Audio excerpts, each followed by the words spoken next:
So to start off with, could you please provide your name, qualifications, current affiliations, and your area of research expertise? My name's Shelley Hopkins, and I've completed a Bachelor of Optometry and also a PhD in Children's Vision. And at the moment, I'm a lecturer at the School of Optometry and Vision Science at Queensland University of Technology.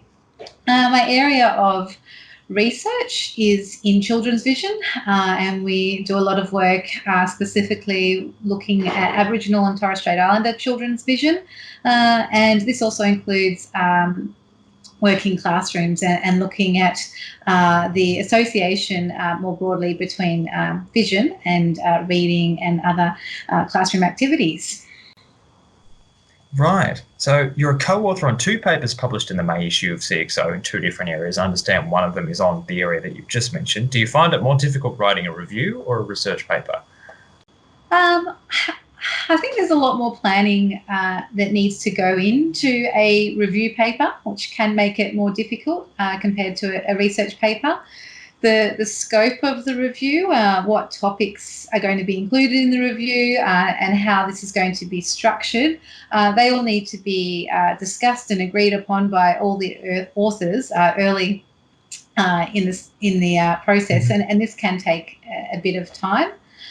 Whereas in research papers, all of this planning has happened at the time of the study design. So once the data is collected and analysis completed, generally the writing of the paper is more straightforward. Right.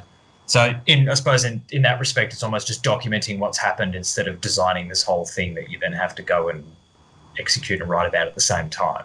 Yeah, I guess the structure of research papers are usually a little more prescribed. So there's a bit more structure that we have to follow. Whereas a review, there's a little bit more flexibility with the different directions and scope that you want to lay out. Really, yeah. Mm-hmm. So in your review, do visual acuity and refractive error affect classroom performance? You state well-designed experimental studies are necessary to help more accurately answer the question that you've posed there. From your experience, what constitutes a well-designed study, and perhaps what are some of the weaknesses of the current study models that you've tried to use, I suppose, to get this document together? Yeah, so I guess we could look at some of the main limitations in this field of research, and I guess those limitations exist largely because of poorer study design. One of the main concerns really is how classroom performance is measured across studies. So well-designed studies would use standardised independent assessment of academic performance, and examples of that in Australian studies, for example, would be using NAPLAN outcomes, whereas other studies have used non-standardised assessments. These might be classroom-based. They could even be perspectives of parents or teachers on how a child's performing in the classroom or on a certain activity such as reading. And these measures are going to be inconsistent, carry bias, and also hard to compare across studies when you're looking at different measures.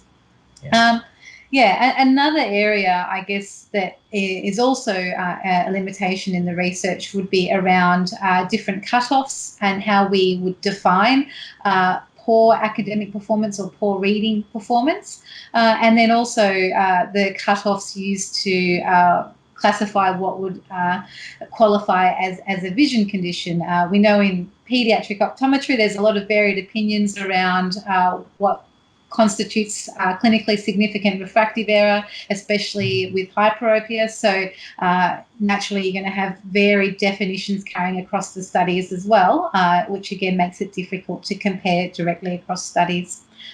Well-designed studies would really be trying to control for these factors as much as possible by using methodologies that have previously been used in other studies so that we can have a good comparison, but also selecting those studies that are high quality research studies.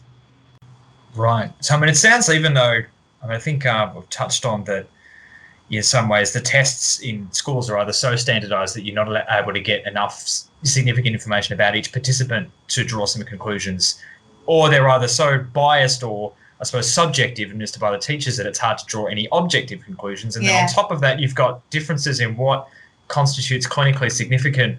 Yeah, I can see why you'd have trouble drawing any kind of concrete inferences from that. So yeah, it sounds like there's definitely some work to do in that area. So in your second paper, if we move right along, you had patients provide feedback to optometry students that were treating them. How did the students go receiving this feedback? Was it appreciative, or were they kind of a bit, taken aback? Or Well, fortunately, it was all appreciative. We didn't have to deliver any, pass on any feedback that was overly negative to students, which was good. So given that most of it was very positive, actually, it really provided a bit of a boost in confidence, actually, for the students who were receiving the feedback. An example of some feedback that we would have given was that the student was very polite, caring, and professional. So you can imagine that students would always welcome those kind of comments and be happy to receive them.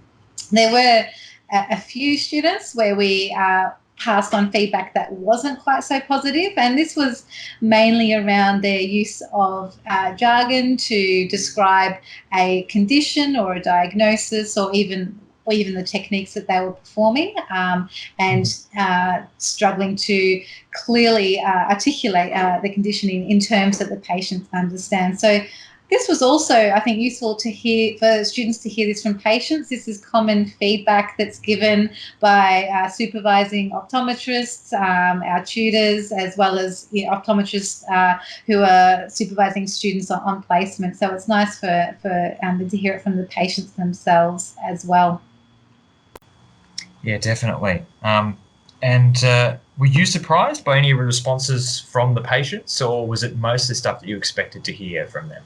I certainly wasn't surprised by how positive the patients were, knowing the patients that attend our student clinic. Patients who visit student clinics generally are quite understanding of the teaching component of the clinic, and open to the learning side of any activity that's being done. What was a little unexpected, I think, was how prepared patients were to provide written feedback. There were some instances where patients provided multiple feedbacks if they'd come in for a number of visits and seen a few different students. Well, they were providing written feedback a number of times. So this is not wasn't a short activity, but obviously patients were happy to and saw the value in the activity. I think of all the times that lots of patients have been attending the clinic for years, and this, as far as I'm noticed, is the first time that patients have been invited to provide written feedback about their students specifically. So, yeah, I think that was a valuable activity for patients as well. So I suppose moving on from that, and which especially will be useful for the student optometrist in a few years' time, how can a practicing optometrist best use the information from your review and your research to inform their day-to-day practice? So the review is a comprehensive summary of all of the available literature around reading performance, academic performance in children, and the association between the different refractive errors as well as reduced vision. So for optometrists seeing children, this is certainly going to be helpful in their own clinical decision making around management, as well as around reviews and when they would recall children into their practice. Mm-hmm. The review paper also looks at the visual demands of classrooms, so it provides some information to optometrists about how much time children are spending looking at the distance activities, looking at near work, and then changing between the two. And this can also help in their clinical decision making. With regards to the research paper, I think it does highlight the importance of patient-centred care, and whilst we know that the students certainly have benefited from the activity and the learning activity, the fact that patients got so much out of it as well, I think could carry across more broadly into practice, and how you might want to consider including patients more actively in providing feedback about their experience with your service and with the interaction. So I guess with all of that in mind, what are you working on next? Is it embarking on improving study designs for measuring academic performance in children, or is that probably something a little too big for one person to jump into? Well, there are a team of us at QUT that work in children's vision. There's certainly a number of us going out to the classrooms and collecting the research. So yeah, we are still aiming to go out to schools and certainly do more research in this area. A new focus at the moment would be around the use of screens in classrooms. We know that with the focus on digital literacy and a lot of online learning taking place. With children, that looking at how this may be affecting vision, I think is certainly a new area that hasn't been researched too much, and I think of quite a lot of importance. Right, I think that's all the questions I've got for you today. So thanks very much for your time again, Shelley. Perfect. All right. Thank you. Thanks very much.